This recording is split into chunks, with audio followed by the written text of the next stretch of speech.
She stood before him with her spine rigid and her breath shallow, knowing that whatever words left her lips next would define whether she remained whole or shattered. His hand hovered near her face, not touching, but close enough that she could feel the heat radiating from his palm like a brand. Around them, the hall had fallen into a silence so complete that she could hear the wax dripping from the candles, each drop a small collapse, a tiny surrender. She wanted to speak, to defend herself against the accusation in his eyes, but her throat had closed around the truth, and all that emerged was a sound too fragile to be called a word. He leaned closer, and she felt her knees threaten to buckle, felt the floor tilt beneath her feet, as if the earth itself recognized that this moment, this single, suspended breath, would determine everything that followed. Before we delve into this story, leave your comment with a rating from 1 to 10 and tell us from which city you're joining us. May this moment bring reflection and emotion to your heart. The night they delivered her to the master of the house of Velder carried no moon. The sky stretched overhead like an iron vault, and the wind, when it passed, dragged with it the scent of oxidized metal from the gates, the same scent she had learned to associate with destiny. They said the silver chalice was worth more than any common life, and so, when the coin was exchanged and silence fell over the hall, no one dared to mourn. Only she remained standing, motionless, her hair bound by a faded ribbon, and her gaze fixed on the flames that trembled in the oil lamps as if they too felt fear. Her name was Lyra, a name too small for the weight it carried. Raised among the shadows of monastery corridors and daughter of a seamstress who died in penance, she had grown up hearing that her purity was a dowry of faith, not of flesh.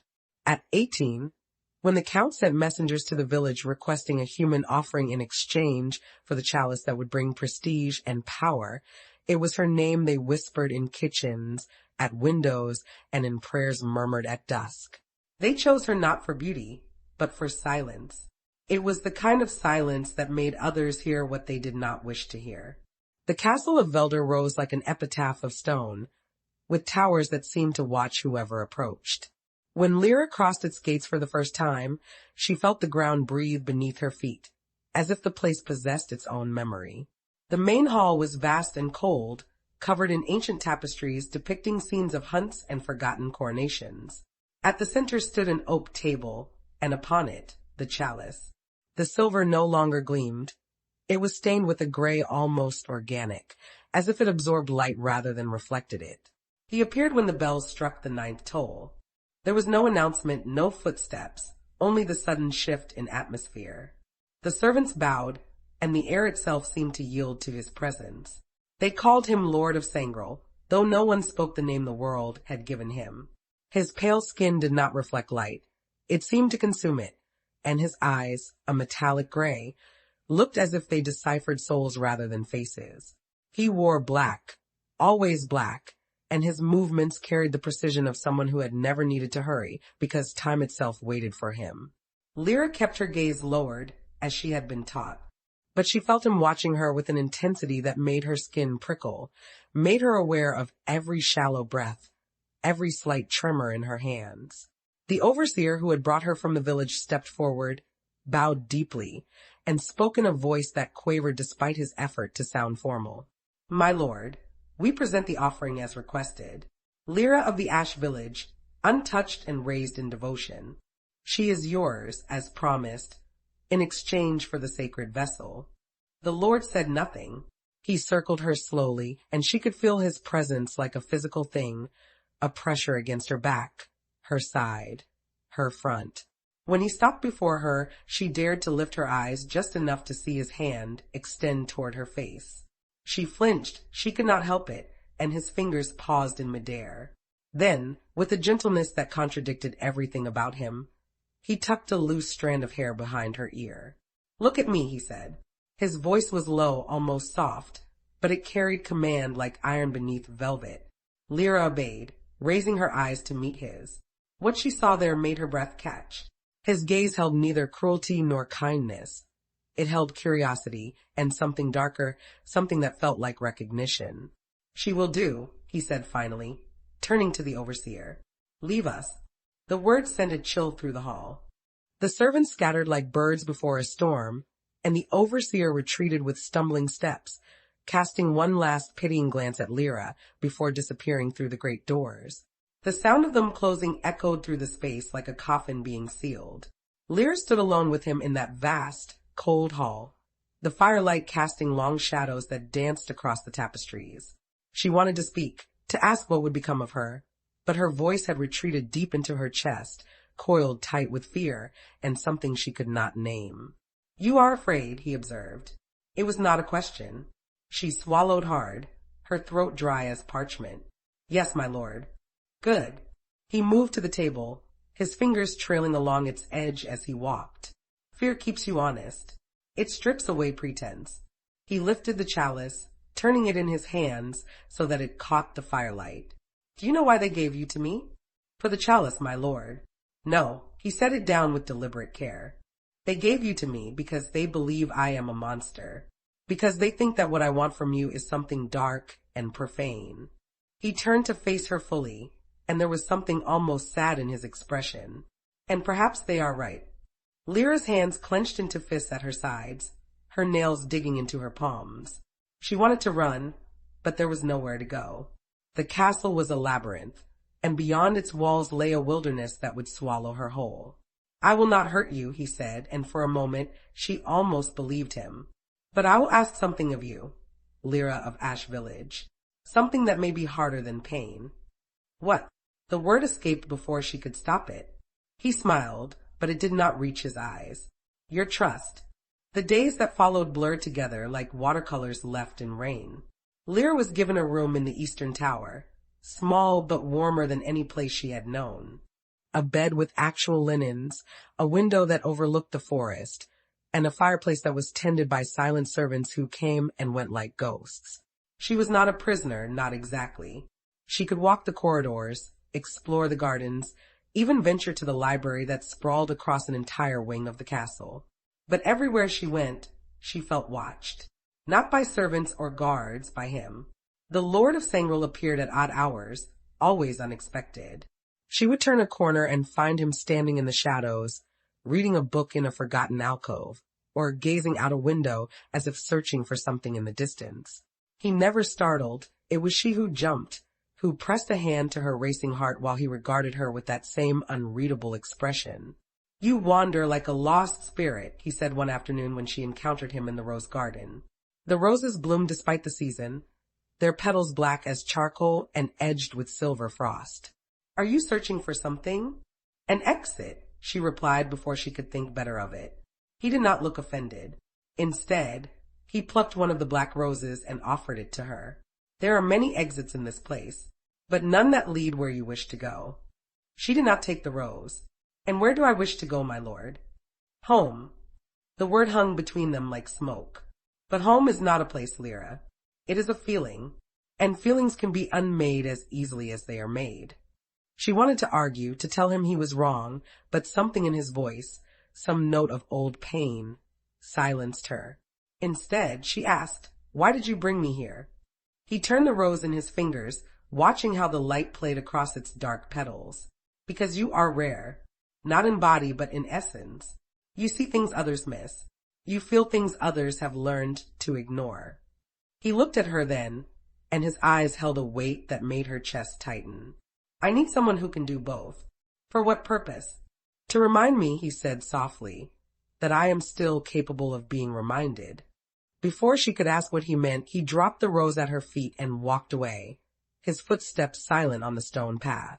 Lyra stared down at the flower, its petals already beginning to wilt in the cold air, and wondered if everything beautiful in this place was destined to die. The first time she met the others, she understood why he had warned her about trust. They arrived without announcement, a procession of nobility that swept through the castle like a plague dressed in silk and jewels. Lady Mirren led them, a woman whose beauty was so sharp it could draw blood.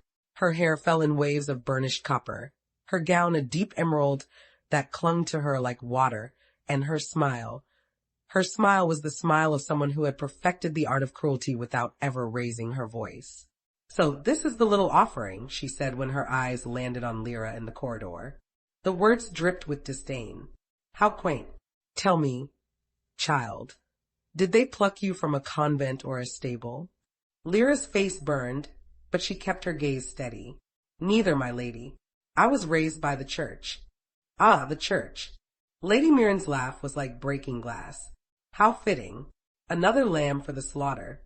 She circled Lyra slowly, her perfume, roses and something bitter, filling the air. You must think yourself very special, chosen by Lord Sangrel. But let me enlighten you, sweet thing. You are not special. You are convenient.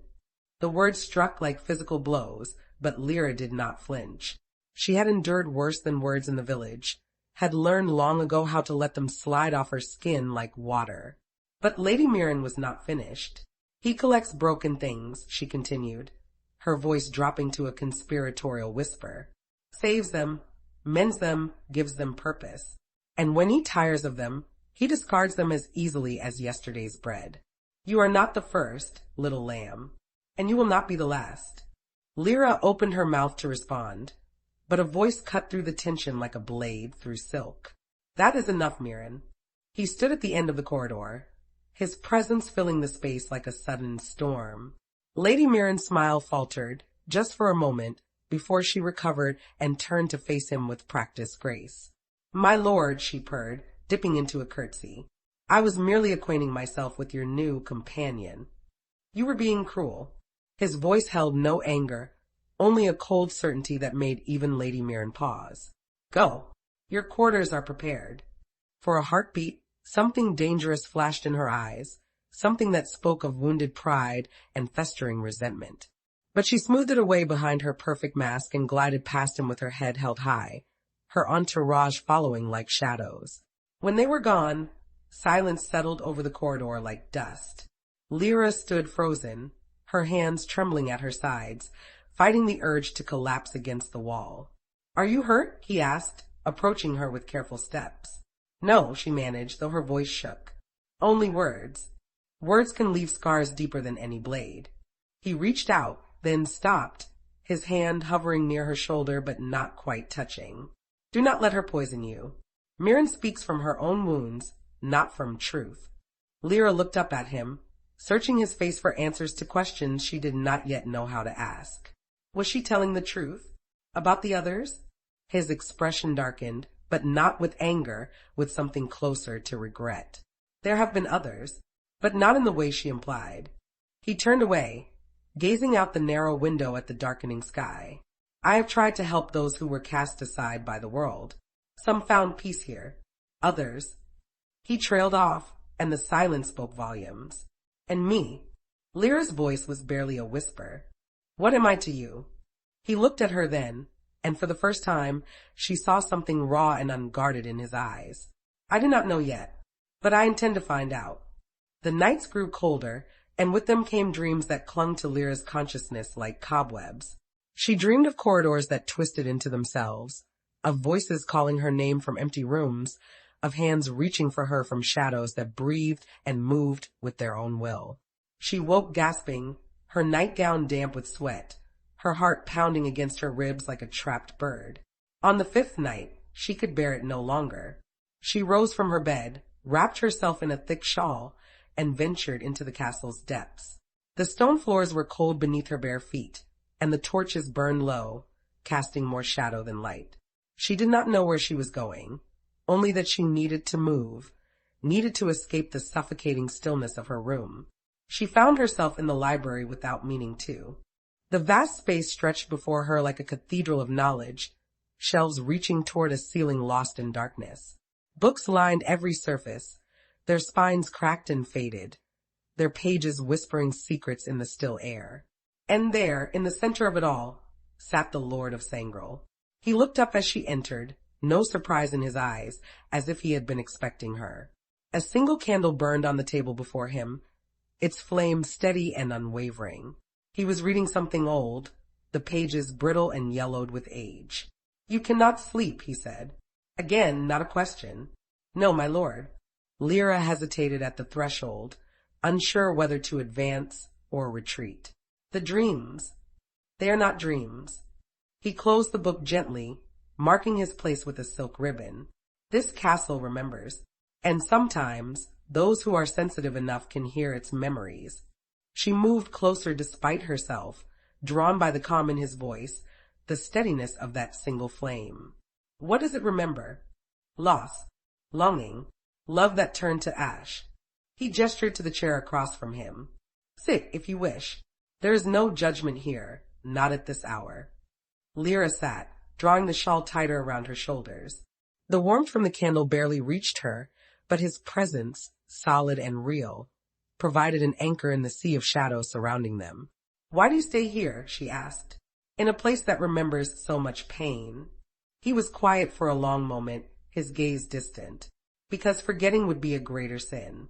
Someone must bear witness, even if it brings no comfort. He looked at her then, and she saw the weight he carried, centuries of it, perhaps, etched into the lines around his eyes. You understand that, I think. You have borne witness to your own losses. It was not a question, but she answered anyway. My mother, the church, the village that gave me away without hesitation. The words came easier in the darkness, as if the night granted permission for honesty. I am no one's burden anymore, but I am also no one's blessing. You are wrong. His voice was so soft she almost missed it. You are here. That alone makes you someone's blessing. The air between them shifted, charged with something unspoken. Lyra's breath caught, and for a moment she forgot the cold, forgot the fear, forgot everything except the way he looked at her, as if she were something precious and fragile and utterly irreplaceable. Then the candle flickered, and the moment broke. Return to your room, he said, his tone gentle but firm. Dawn comes quickly, and you need rest. The nightmares will fade in time. She rose, reluctant to leave the warmth of his presence, but obedient nonetheless. At the door, she paused and looked back. He had returned to his book, but something in the set of his shoulders told her he was aware of her still, that he would be aware of her always. Thank you, she whispered, and though he did not look up, she saw his hand still on the page, saw the slight softening of his expression. Back in her room, the dreams did not return. Instead, she lay awake until morning, thinking of gray eyes and unspoken promises, and the way loneliness could transform into something dangerously close to belonging. The gathering in the great hall 3 nights later was meant to be a celebration, some ancient feast day that the nobility of the region still honored despite its pagan roots. Lyra was told to attend, dressed in a gown that had been prepared for her, deep blue silk that whispered against her skin like water, embroidered with silver threads that caught the light. She barely recognized herself in the mirror, this girl with pinned hair and borrowed elegance. The hall blazed with candles and filled with voices, laughter that echoed off the stone walls in waves. Lords and ladies mingled in clusters, their jewels glittering, their smiles sharp as knives. Lyra stood at the edge of it all, feeling more exposed than she ever had in her simple servant's dress. You clean up well, little lamb. Lady Mirren's voice cut through the din. She appeared at Lyra's elbow like a specter, her own gown a crimson so deep it looked like congealed blood. But silk cannot hide common breeding. Lyra did not respond, keeping her gaze fixed on the far wall where the Lord of Sangrel stood in conversation with several other nobles. Even from this distance, she could feel the pull of him, the way her awareness sharpened whenever he was near. He watches you, you know, Mirren continued, her voice sickly sweet. But do not mistake his attention for affection. My lord has a weakness for lost causes. It is his greatest flaw and his greatest source of pain. Then why do you remain here? Lyra asked, surprising herself with her boldness. If you know him so well, why torture yourself with his presence? For the first time, Lady Mirren's perfect composure cracked. Her eyes flashed with something raw and wounded. Because some addictions cannot be cured, child. They can only be endured. Before Lyra could respond, a hush fell over the hall. The Lord of Sangrel had stepped forward, raising a hand for silence. His voice, when he spoke, carried to every corner of the vast space. We gather tonight to honor the old ways, to remember that beneath all our titles and pretenses, we are creatures of earth and shadow, blood and bone. Tonight we set aside our masks. His gaze swept across the assembly, pausing briefly on Lyra before moving on. Let us feast and let us be honest, at least for these few hours, about what we truly are. The crowd murmured approval, and the feast began in earnest. Servants appeared with platters of roasted meat, fruits glistening with honey, bread still warm from the ovens. Wine flowed freely, loosening tongues and lowering guards. Lyra found herself swept into the current of it all, seated at a long table between strangers who regarded her with curiosity and thinly veiled disdain. As the night wore on and the wine worked its magic, the atmosphere shifted. Conversations grew louder, laughter more raucous. Someone began playing a lute, and couples moved to the center of the hall to dance. Lyra watched it all with a mixture of fascination and alienation, feeling like a ghost among the living. Then he appeared beside her. "Dance with me," the Lord of Sangral said, offering his hand. It was not a request. Every eye in the hall turned to watch as Lyra rose on unsteady legs and placed her hand in his. His skin was cool and dry, his grip firm enough to steady her but gentle enough not to trap. He led her to the center of the floor, and the dancers parted to make room. The music slowed to something haunting and beautiful. He placed one hand at her waist, held the other aloft, and they began to move. Lyra had never danced before, not like this, not with someone who made it feel effortless. He guided her through the steps with patient grace, and slowly, she began to forget the watching eyes, the whispered judgments, everything except the rhythm and the warmth of his hand at her back. "You are trembling," he observed quietly.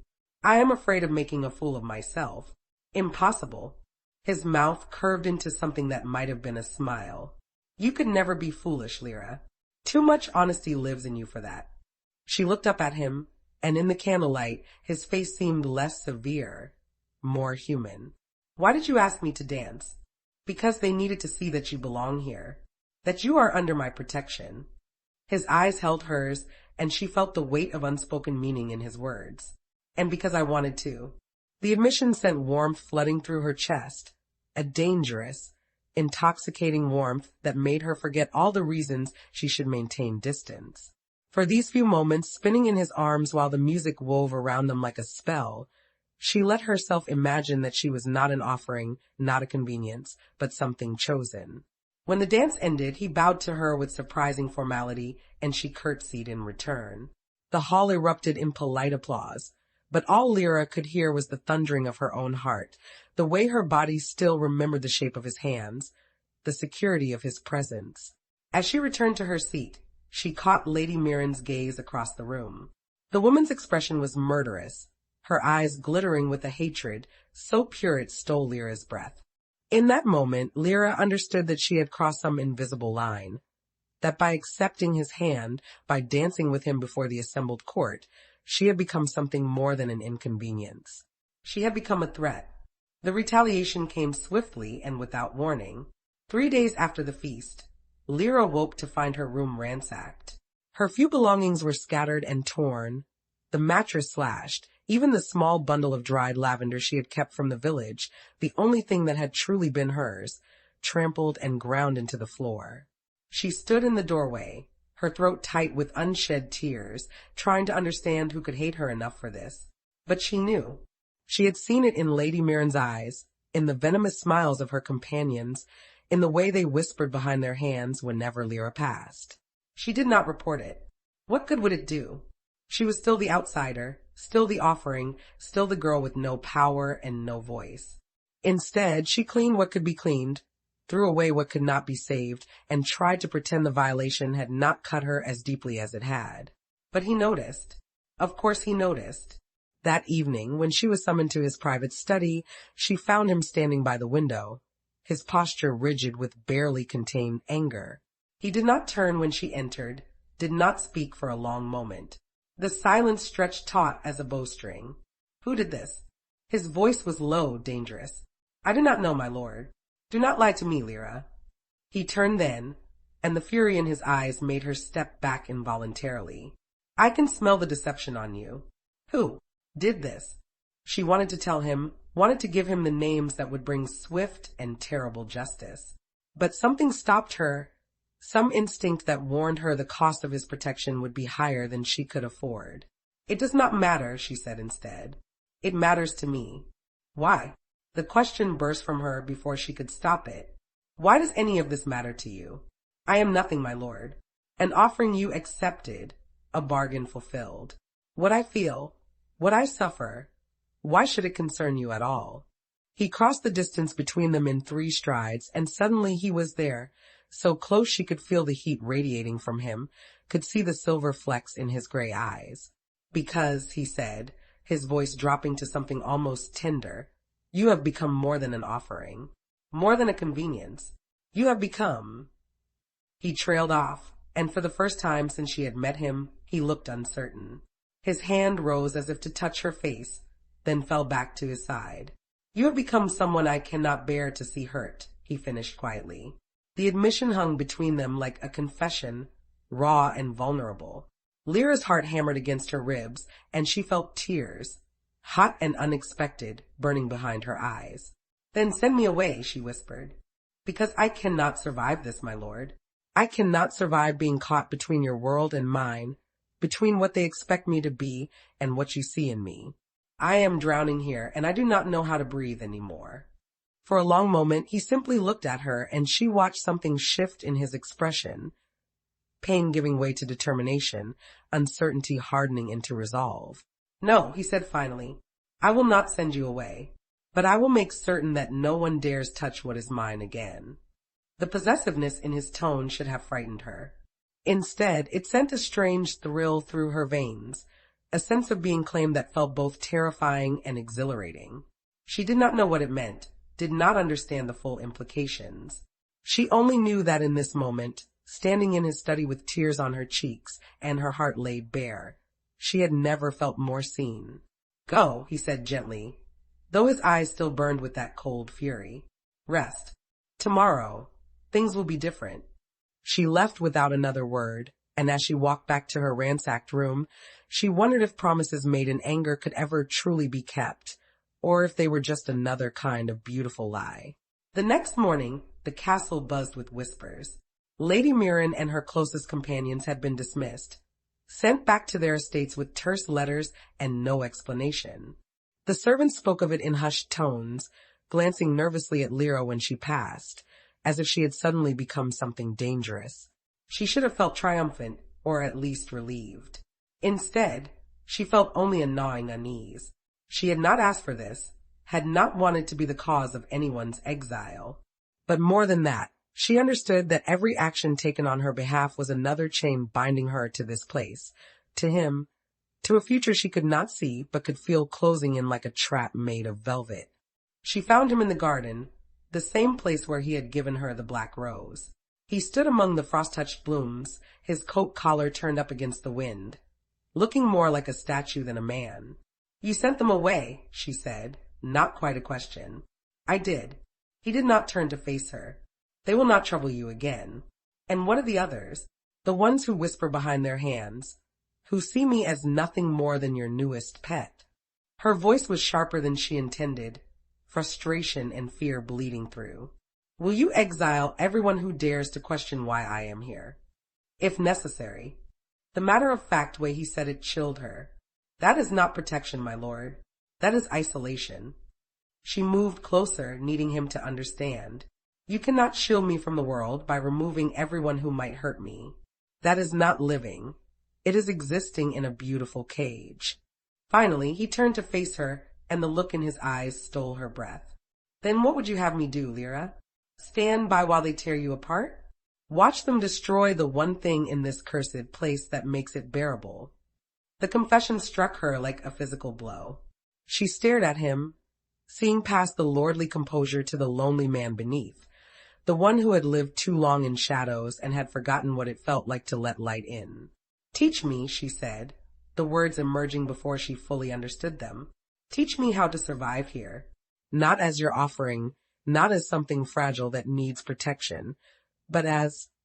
She faltered, searching for the right words. As someone who chooses to stay. Something shifted in his expression. Surprise, perhaps, or hope. He reached out slowly, giving her time to pull away, and when she did not, his fingers brushed against her cheek with heartbreaking gentleness. You would choose this? He asked, his voice rough. This half-life, this existence between worlds. I would choose you, she whispered, and felt the truth of it settle into her bones like an anchor. For a long moment, they stood there in the garden among the dying roses, the wind carrying the scent of frost and wood smoke, the castle looming above them like a monument to all the lonely years that had come before. Then he leaned down, his forehead coming to rest against hers, and she felt him exhale a long, shuddering breath that carried the weight of 1,000 unspoken words. Then I will teach you, he murmured. But know this, Lyra, once you truly become part of this world, there is no going back. The shadows will claim you as surely as they have claimed me. I am not afraid of shadows, she said, and meant it. His lips curved into something that was not quite a smile, but held more warmth than she had ever seen from him. No, he agreed softly. I do not believe you are. The weeks that followed transformed her in ways she had not anticipated. He kept his promise, teaching her the subtle languages of power and politics, the ways to move through the court with confidence rather than fear. She learned to read faces, to hear the meanings beneath words, to understand that survival among the nobility was less about force and more about knowing when to yield and when to stand firm.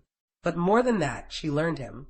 She discovered that he rose before dawn and walked the castle's highest towers, watching the sun climb over the mountains as if seeking absolution in the light. She learned that he kept a garden of poisonous plants in the eastern courtyard, tending them with meticulous care because something about their deadly beauty resonated with his own nature. She found out that he played the piano, not well, but with a raw honesty that transformed simple melodies into something haunting. And slowly, carefully, she began to let him know her in return. She told him about her mother, the seamstress with quick hands and a quicker tongue, who had died when Lyra was only 8.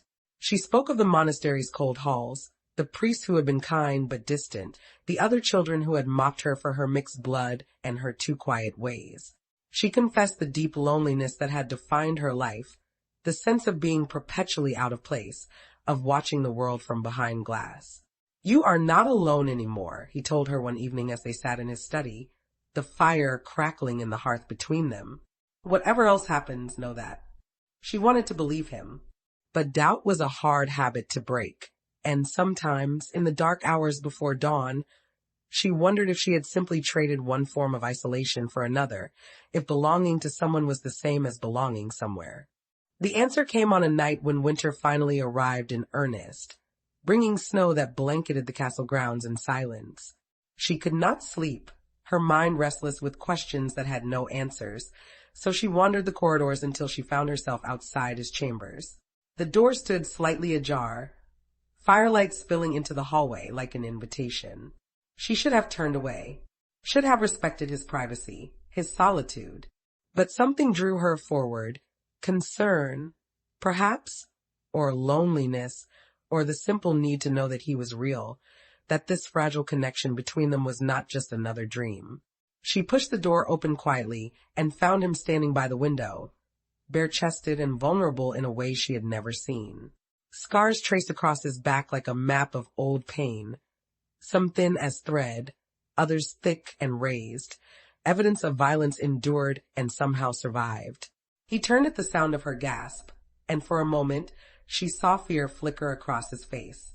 Not fear of her, but fear of being seen, of having his armor stripped away to reveal the wounded creature beneath. I am sorry, she stammered, backing toward the door. I did not mean to intrude. I stay. The word was barely audible, but it stopped her in her tracks. He crossed to where a robe lay draped over a chair and shrugged it on, covering the evidence of his past. You were bound to see eventually. Better now, when it is your choice, than later when circumstance forces it.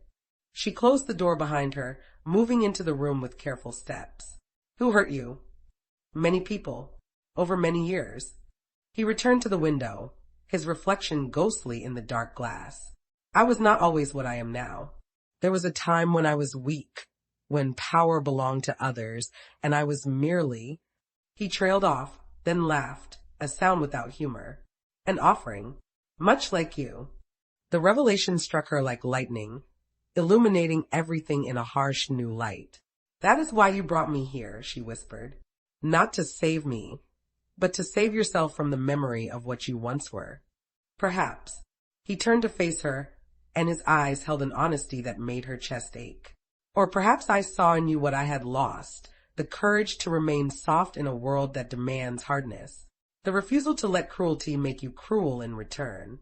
He moved closer, each step deliberate.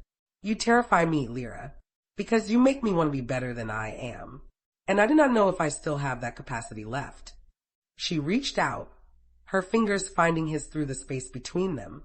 His hand was cold, trembling slightly, and she held it as if she could pour warmth into him through touch alone.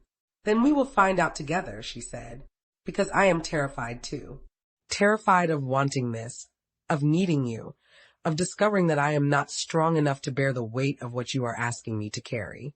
Her voice broke slightly, but she did not look away.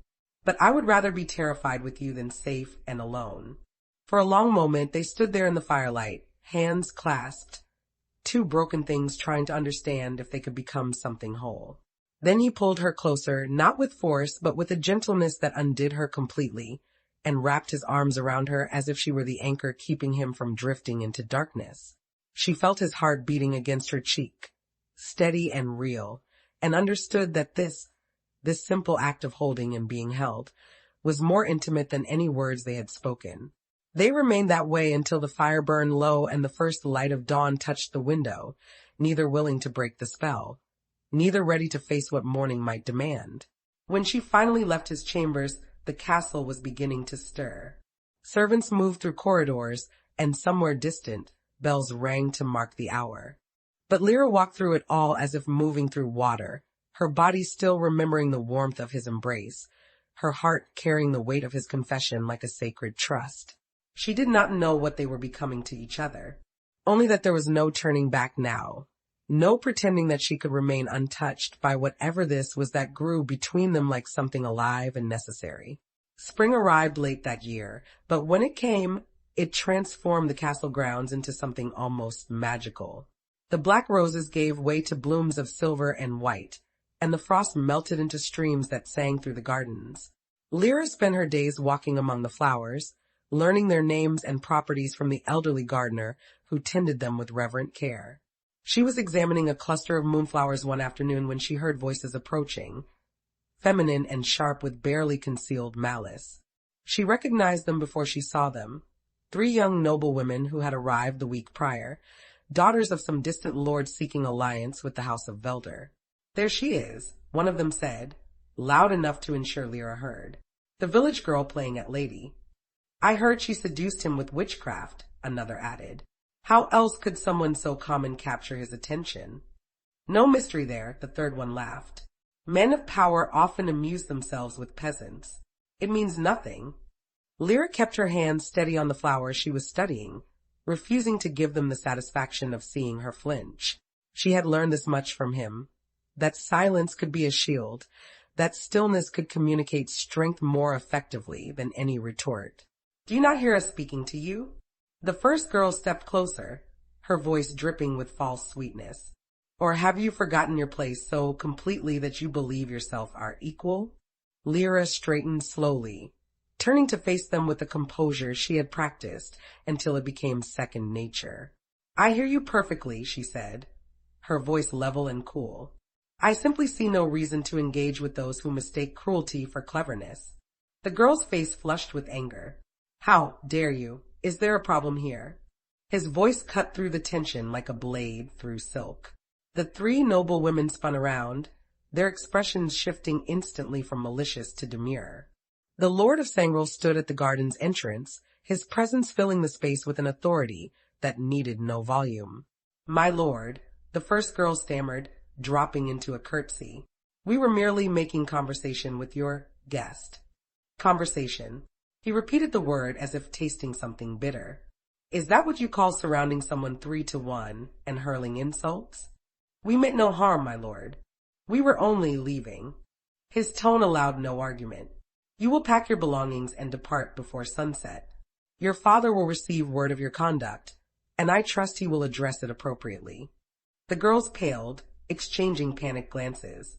"But my lord, we have traveled so far, surely." Before sunset, he repeated, and the finality in his voice sent them scurrying away like frightened birds. When they were gone, silence settled over the garden. Lyra stood among the flowers, her composure finally cracking to reveal the exhaustion beneath. She had handled it well. She knew she had. But the constant vigilance, the endless need to prove herself worthy of existing in this space, wore on her like water against stone. "You did not need to do that," she said quietly. "Yes, I did." He moved closer, his footsteps soft on the garden path. "You defended yourself admirably, but that does not mean you should have to defend yourself at all. I will always have to defend myself here, unless you plan to exile everyone who questions my presence." She turned to face him, and the weariness in her voice surprised even her. "I am grateful for your protection, truly. But sometimes I wonder if your defense of me only proves their point, that I am weak, that I need you to survive." He studied her for a long moment, and she watched understanding dawn in his eyes. "You want to fight your own battles." "I need to," she corrected, "because one day you may not be there, or I may need to stand on my own for reasons we cannot yet see. And I cannot do that if everyone knows that harming me means facing your wrath." He was quiet, considering. Then, slowly, he nodded. "You are right. I have been overprotective. Old habits from old wounds." He offered her a rueful smile. "But know this, Lyra. My restraint does not mean my care has diminished. Only that I trust you to wield your own strength." Something in her chest loosened at his words, a tension she had not realized she was carrying. "Thank you," she said, and meant it more deeply than he could know. They walked together through the garden as the afternoon light turned golden, speaking of small things and large ones, of the flowers and the changing season, and the strange peace that had settled over the castle in recent weeks. And for those hours, Lyra allowed herself to believe that perhaps she could build a life here, that perhaps she could become someone who belonged not because she was claimed, but because she chose to stay. The dream came to her on the night of the summer solstice, vivid and terrible in its clarity. She saw the castle burning, flames licking at the towers like hungry tongues. She saw him standing in the center of it all, his face turned toward the sky, and she knew, with the certainty that comes only in dreams, that he was choosing this destruction, that he was letting it consume him because he believed it was what he deserved. She woke with a cry trapped in her throat, her body drenched in sweat despite the cool night air. The room spun around her, and for a moment she could not remember where she was, could not separate the dream from reality. Then memory returned, and with it, a fear so profound it made her hands shake. She threw on a robe and ran through the corridors, her bare feet slapping against cold stone, her breath coming in ragged gasps. She had to find him, had to see that he was real and whole and not consumed by whatever darkness the dream had shown her. His chambers were empty. So was his study, the library, the gardens, the tower where he watched the sunrise, all empty.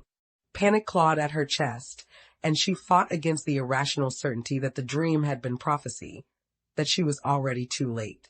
Finally, she found him in the chapel, a small, forgotten space in the castle's oldest wing. He knelt before the altar, his head bowed, his shoulders rigid with some private torment. Moonlight streamed through the broken stained glass, painting him in fragments of color, blue and red and gold, as if he were made of shattered beauty. "My lord," she whispered, and he turned, his face haggard in the uncertain light. "Lyra." Her name was a question and an accusation all at once. "What are you doing here?" "I could ask you the same." She moved down the aisle toward him, her fear giving way to concern. "What troubles you?" He stood, and she saw something in his expression that she had never seen before. Not anger or sorrow, but a deep, bone-weary resignation. "I received word today. From the king." Her stomach dropped. "What does he want?" "What all kings want. Loyalty. Demonstration of power. Proof that I have not grown soft in my isolation." He laughed, but the sound held no mirth. "He demands I send tribute, gold, weapons, and—" He paused, and she saw him struggle with the words. "And proof that I still command absolute authority over all who dwell within my domain." "What kind of proof?" His silence was answer enough. Lyra felt the ground tilt beneath her feet, as understanding crashed over her. The king wanted him to prove his dominance by demonstrating his control over her, by showing that she was merely a possession, a thing to be commanded rather than a person to be cherished. "You will refuse," she said. But even as the words left her mouth, she saw the truth in his eyes. "If I refuse, he will consider it an act of rebellion. He will send armies, Lyra. He will burn this place to ash and kill everyone within its walls." His voice cracked slightly. "I have lived through war. I know what it costs. And I will not allow that to happen because I could not bear to treat me as an object," she finished quietly. Yes, the word was barely a whisper. They stood in the moonlit chapel, the weight of impossible choices pressing down on them like a physical thing. Lyra's mind raced, searching for solutions, for some way to navigate this trap that had been laid for them. But she kept returning to the same terrible truth. There was no good answer, no path that did not require sacrifice. "What does he want you to do?" she asked finally. "To present you at court. To demonstrate my dominion over you in front of his assembled nobles." The way he said the word, dominion, made it clear how much he hated it. "To prove that you are nothing more than a possession, easily controlled and utterly submissive." Rage and fear warred within her chest, but beneath them both lay something else, a strange, fierce determination. "Then we give him what he wants." He stared at her as if she had lost her mind. "Lyra, we play the roles he expects," she continued, her voice growing stronger with each word. "I will be the obedient offering, and you will be the lord who commands me. But it will be an act, a performance.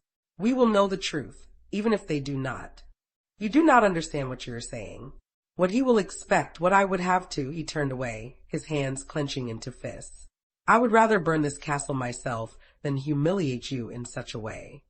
She moved to stand before him, reaching up to cup his face in her hands and force him to meet her eyes.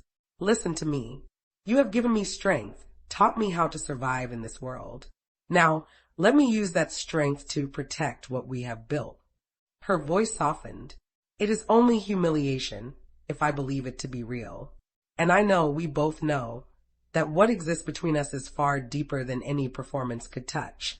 He searched her face, and she watched a dozen emotions flicker across his features: resistance, grief, reluctant admiration, and finally, devastating acceptance. "You are certain?" "I am certain that I would rather endure a false submission than lose you to a real war," she said.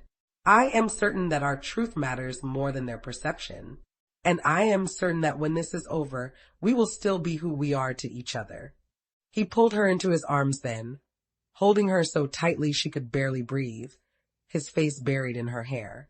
She felt him trembling, felt the silent war raging within him between what honor demanded and what love required. "I do not deserve you," he murmured against her temple. "Perhaps not," she agreed, a ghost of a smile touching her lips despite everything. "But you have me nonetheless." Underscore underscore underscore underscore underscore underscore underscore underscore underscore underscore underscore underscore underscore underscore underscore underscore. The journey to the king's court took 3 days, each one heavier than the last. Lyra spent the hours in the carriage watching the landscape change from the familiar dark forests surrounding Velder to the cultivated fields and prosperous towns that marked the king's territories. Everything here looked softer, safer, more civilized, and somehow infinitely more dangerous. He rode alongside the carriage on a black horse that moved like liquid shadow, his face an impassive mask that revealed nothing. They had barely spoken since leaving the castle, as if words might shatter the fragile resolve they had both constructed. But sometimes, when the road was rough and the carriage swayed, she would look out and find his eyes on her, and in those moments, she saw everything he could not say. The capital city rose before them like a fever dream.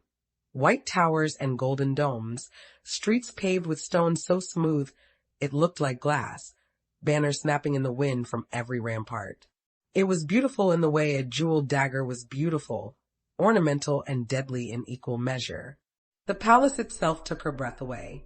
It sprawled across a hillside like a sleeping giant, all marble columns and sweeping staircases, fountains that sang in gardens that seemed to bloom with impossible perfection. Courtiers moved through its halls like schools of brightly colored fish, their clothes more elaborate than anything Lyra had ever imagined. their laughter too bright, their smiles too sharp. She was given chambers near his, close enough to be summoned quickly, far enough to maintain the fiction of separation. A team of servants descended upon her immediately, bathing her, dressing her, arranging her hair into an elaborate style that felt like a crown and a cage all at once. When they finally allowed her to look in the mirror, she barely recognized herself. The gown they had given her was exquisite, deep violet silk that clung to her frame before flowing out in layers of gossamer fabric. But the neckline was cut lower than anything she had ever worn, and the back was open almost to her waist, exposing skin in a way that made her feel vulnerable and displayed. This was the point, she realized, to show her as an object, a thing of beauty to be possessed. She took a deep breath, straightened her spine, and reminded herself that this was merely a role. She was an actress on a stage, and when the curtain fell, she would return to being herself. The presentation was scheduled for that evening. The hours leading up to it crawled by with excruciating slowness, each minute weighted with dread. When the summons finally came, Lyra followed the attendants through a maze of corridors until they reached the great hall. It was even more magnificent than she had imagined. A vast space with a ceiling painted to resemble the night sky, complete with stars that seemed to actually twinkle. Hundreds of nobles filled the room, their conversations creating a low roar like distant thunder. At the far end, elevated on a dais, sat the king. He was younger than she had expected, perhaps 40, with a handsome face that had grown cruel with too much power. His eyes, when they found her, were cold and assessing, the look of a man pricing livestock. The Lord of Sangral stood to one side of the dais, dressed in black as always, his face expressionless. When their eyes met across the crowded room, she saw the apology in his gaze, the silent plea for forgiveness for what was about to come. She gave him the smallest nod. "I am ready," it said. "We will survive this." "Approach," the king commanded, his voice cutting through the crowd's murmur. Lyra moved forward, every eye in the hall tracking her progress. The crowd parted before her, and she was acutely aware of the whispers that followed in her wake. Speculations about who she was, what she was, why the Lord of Sangral had brought a common girl to court. She reached the base of the dais and sank into the deepest curtsy she had been taught, her head bowed, her hands spread in a gesture of complete submission. It was a role, only a role. She repeated it like a prayer. "So this is the offering," the king mused, rising from his throne to descend the steps. He circled her slowly, and she fought every instinct that screamed at her to flee. "She is pretty enough, I suppose. Tell me, Sangral, has she proven satisfactory?" The words were designed to humiliate, to reduce her to an object of transaction. Lyra kept her eyes on the floor, her breathing measured, determined not to give them the satisfaction of seeing her break. "She serves her purpose, your majesty," he replied, his voice flat and emotionless in a way that cut deeper than any blade. "Does she now?" The king's hand shot out, gripping Lyra's chin and forcing her head up. His touch was bruising, possessive, and she tasted bile at the back of her throat. "Look at me, girl. Let me see if you have the eyes of one who knows her place." She met his gaze, and in that moment she made a choice. Instead of fear or submission, she let him see defiance, quiet, controlled, but unmistakable. Let him see that while her body might be forced to bow, her spirit remained unbroken. The king's eyes narrowed. "She has fire, this one. I wonder."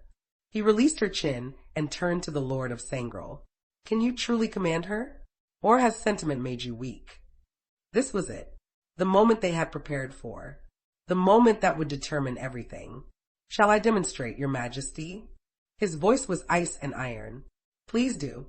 I am most curious to see the legendary Lord of Sangral exercise his dominion." He descended from the dais and moved toward her with slow, measured steps. When he stood before her, he spoke in a voice loud enough for all to hear. "Kneel." Lyra's heart hammered against her ribs, but she kept her breathing steady. This was the role.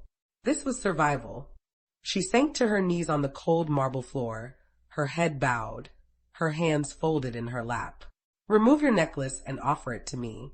She reached up with trembling fingers and unclasped the simple silver chain, the only jewelry she wore, a gift he had given her weeks ago. She held it up in her open palm, an offering, a surrender. He took it slowly, then let it drop to the floor with a soft clink that echoed in the silent hall. The symbolism was clear. Even her gifts, even her treasures, meant nothing if he chose to discard them.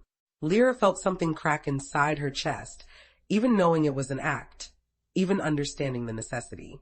This was what they had reduced them to, a performance of cruelty, a display of dominance for the entertainment of those who understood power only as subjugation.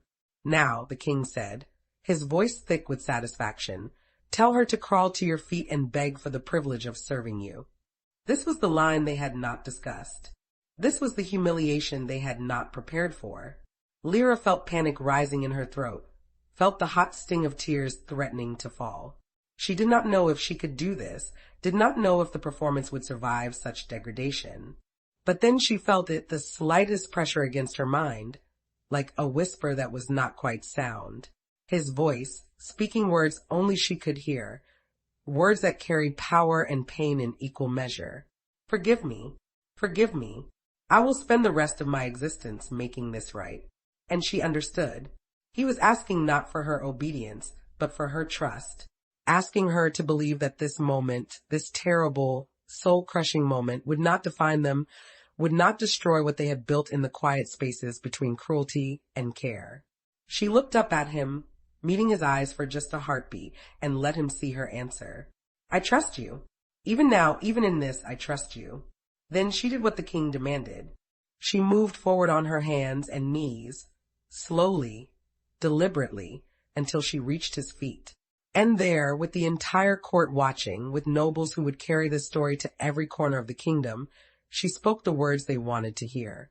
My lord, I beg for the privilege of serving you. My life, my will, my very breath exists only at your command. The hall erupted in murmurs, some approving, others disappointed that she had submitted so completely, so easily. But Lyra heard none of it. She was focused entirely on staying present, on not letting her mind fracture under the weight of this performance. The king laughed, clearly delighted. Well done, Sangreal. It seems you have not grown soft after all. She is thoroughly broken. As you see, your majesty. His voice was still that terrible, flat monotone. Rise. Girl, the king commanded.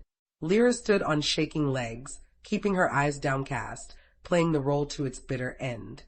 The king clapped the lord of Sangreal on the shoulder like an old friend, already moving on to other matters, other entertainments. To him, this had been nothing more than a brief amusement, a test passed and forgotten. But Lyra knew better. She knew that something had been irreparably damaged here tonight, not between them, perhaps, but within them both. She had given him her trust, and he had been forced to use it as a weapon. The wound that left would take far longer to heal than any physical injury. When she was finally dismissed, she walked from the hall with measured steps, her head high despite everything, refusing to let them see her shatter. It was only when she reached her chambers and the door closed behind her that she collapsed, sliding down the wall as silent sobs racked her body. She wept not for the humiliation, not for the words, or the kneeling, or even the crawling. She wept for the look in his eyes when he had dropped her necklace, for the way his voice had cracked when he whispered his apology into her mind, for the knowledge that they had both been forced to betray themselves in order to survive. And she wept because she knew, with terrible certainty, that this was only the beginning. If this story found a mirror in your soul, leave your comment and share. Sometimes, what wounds us is what makes us most human.